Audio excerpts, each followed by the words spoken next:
Okay, most runners trying to break 3 hours for the marathon are making the same mistakes. Either they train too hard, they train too fast, or too inconsistently, and then they wonder why they blow up on race day and what you need to do differently to actually get that time. I'm going to break down the 6 biggest mistakes that runners make when they're training for a sub-3, and I bet you've made at least half of these mistakes. I certainly did when I started training for a sub-3 hour marathon for the first time. So if you're sick of missing your goal, let's fix that right now. I'm Lee Grantham, a coach and a professional ultra runner who went from running a marathon in 3 hours and 25 minutes to 11 months later running a marathon in 2 hours and 37 minutes. And I did that because I stopped making the mistakes that I'm going to tell you about in this video, and I started training in a more smart, methodical way. So if you're currently aiming for a sub-3 hour marathon and you want to put all that energy you put in and train way smarter, way more methodical, then please get in contact by booking a call in the description. Mistake number 1, overtraining on generic marathon plans. I've seen some off-the-shelf running plans recently, and they're just way overkill, to a point where even as a professional runner with nothing else going on or very little else going on, I wouldn't be able to follow them. And so when you add in a job, a family, personal commitments, it's just almost impossible, to the point where if you do complete it and get to the start line, you've actually achieved more in the training plan than you ever could with that 2:59 marathon. Many runners are following high mileage plans designed for elite athletes without having that kind of time available. And it's not just the time for training. The biggest wake-up call I had when I went full-time as an athlete was realizing it wasn't about doing more. It was about A, doing the right things well, but B, and probably way more importantly, the recovery. As a professional athlete, you are essentially a professional recoverer because 80% of your time is spent doing exactly that. More mileage doesn't equal better results. What's important is quality. And although you need that aerobic base, you need to build on that aerobic base. It's about doing the right things at the right time. And I'll hear things like, well, I'm only doing 80 kilometers a week or 50 miles a week. How can I be overtraining? And I look at the structure of the week and they're doing 3 to 4 hard sessions. And so not only are you not building that aerobic base, you're also not giving your body time to recover from session to session, which is digging you into a hole. Remember that the only task that we have got to do as marathon runners is get to the start line healthy and run as fast as we possibly can on one morning, on one day. That is it. There used to be these stories that would come out of the Soviet Union, like they would test ballerinas, the size of their wrists before they would even commence training to see if they had that potential in 10 years to actually make it as a ballerina. There was also stories about sprinters and weightlifters having to jump off a high box, and if they didn't get injured, they could be put into the training program because they had the potential, they had that robust body that could potentially handle the training load. When I look at some of these off-the-shelf plans, it's kind of what they look like. Mistake number 2. Most runners training for a sub-3 hour marathon are training at the wrong paces or the wrong effort levels. And even if they've almost got that right, what I'll often see is they're doing a lot in zone 2 conversational pace, which is great, but when they go fast, they go too fast. And therefore they're training very slow and a little bit very fast, but nothing at that marathon effort or that marathon pace. So once the race comes along, and it gets to 25, 30K or 15 to 20 miles, all of a sudden, their muscles are confused because they've not been moving over the ground at exactly that pace. And you can think about it in terms of super shoes, which is easier for some people to understand. If your super shoes are giving you, let's say, an extra 3 centimeters each time you stride, which is a lot, but it's an example. Let's say you never use those super shoes, but on race day, you go out and run in those super shoes. That stride length, that extra stride length is going to hit your hamstring at a slightly different angle, and therefore your hamstrings are going to get fatigued before they usually would.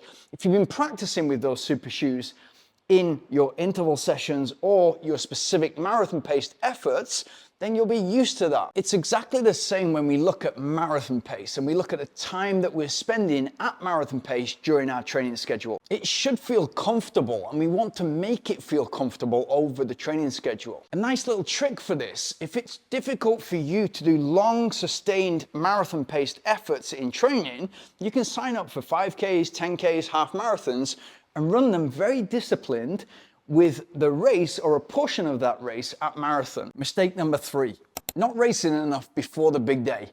A lot of marathon runners will run 2 marathons a year, let's say London and Berlin, nicely split up, but when they get to the start line, they've done all that work. When they get to the start line, it's alien for them because they're only doing it once every 6 months. So when race week arrives, mentally it crushes them because they're unfamiliar with the feeling, they're unfamiliar with the process, they're unfamiliar with the pacing. Now, many people run for different reasons, but if we're running to run a sub-3 hour marathon, that's a massive goal. And to do that, you need to become good at racing. And to become good at racing, you've got to practice it. Therefore, just get yourself signed up for all the local races that you possibly can. Get into that rhythm of getting familiar with the race process so that it's second nature when it comes to your big goal of hitting that 2:59. And what you can also do is treat every interval session or every long run like it's a race. And for me, I trust in the process so much that it's more nerve-wracking or there's more anxiety tied to a big interval session than there is the race itself, because I know if I've done this, the training schedule, the race will take care of itself. Mistake number 4. Many people that are training for a sub-3 hour marathon are high achievers in their career. They're firing on all cylinders in most aspects of their life, and they often think they can push through fatigue.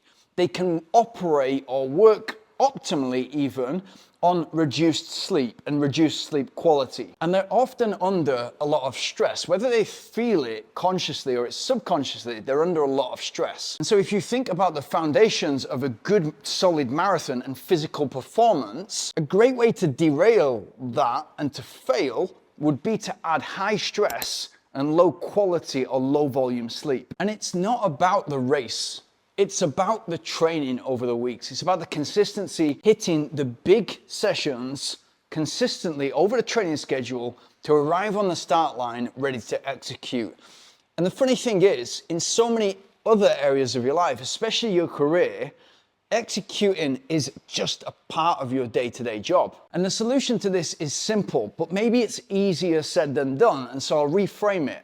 Your sleep is part of your training, and your training cannot be optimal without good sleep. And if you get good sleep, all of a sudden, everything in life, including the physical task of you moving over the ground, as a runner, becomes more manageable, and so your stress is reduced. So don't neglect your recovery. Look after your sleep, guard it with your life. It will help your body to do big things like a sub-3 marathon. Mistake number 5. If you've been training for quite some time, years, in order to get to this point, you're probably training in the right way or towards the right way. You can always train better, but sub-3 runners are often neglecting key component of race execution, which is their fueling strategy. And when I have these conversations, it can sound anything from, oh, I take a gel every 1 hour, to, oh, I only take gels in the race, to, I don't need to take gels, I can usually just have breakfast and get myself through. And these are the runners that when you get to 30K or 20 miles, all of a sudden, the wheels start to fall off. And it's the most simple fix ever.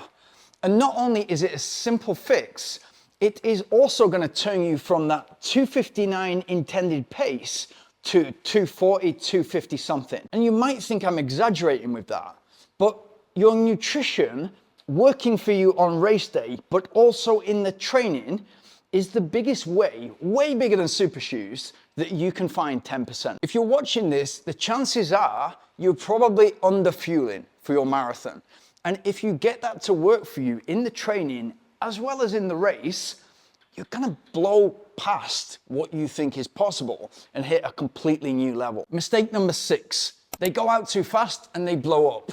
Now, I get it. If you're at London start line, it is tense. It's nervous, there's anxiety, And there's probably people in front of you that are slower than you. And so when the gun goes off and you eventually do get to the line, you want to catch up that pace and you want to run as fast as you possibly can because you want to get ahead of those slower people. It's such a big mistake, and instead we can just be super calm in those first couple of miles and just get into our rhythm, find our rhythm and slot into that pace using as little energy as possible. So you're gliding as smooth and you're moving over the ground nicely. Within just a couple of kilometers, you'll find space. And you'll find the group that is moving along at the pace that you want to be, and then you can tuck in. Look at the results of any marathon at any time in any place in the world, and they're all the same. People blow up towards the end, and it's because they've gone out too fast. What we're really looking for is that 1 minute negative split. So we're looking to run the first half, if you're aiming for that 2:59.59, which I probably think you're capable of way much more.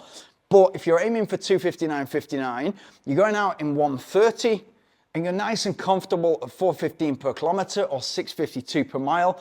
And then in that second half, and usually in that final quarter, if you feel you have something more, then you can empty the tank. And if you think about it, starting to quit panicking within that chaos, it's about you being in a Zen-like state, being in full control, having full confidence in your process, your training schedule, and knowing that this is the time when everybody else is losing their mind, but I'm going to be the calm person. If you can do that, but not only that, you can also feed off that anxiety, that nervous energy, and use it for the positive, you're in such a powerful place. So if you're aiming for a sub-3 hour marathon and you want a step-by-step guide of how to get there, you can click on this video here, which will help you. But if you want structured guidance to blow past that 2:59 and run way faster, then click the link in the description and book a performance strategy call with me.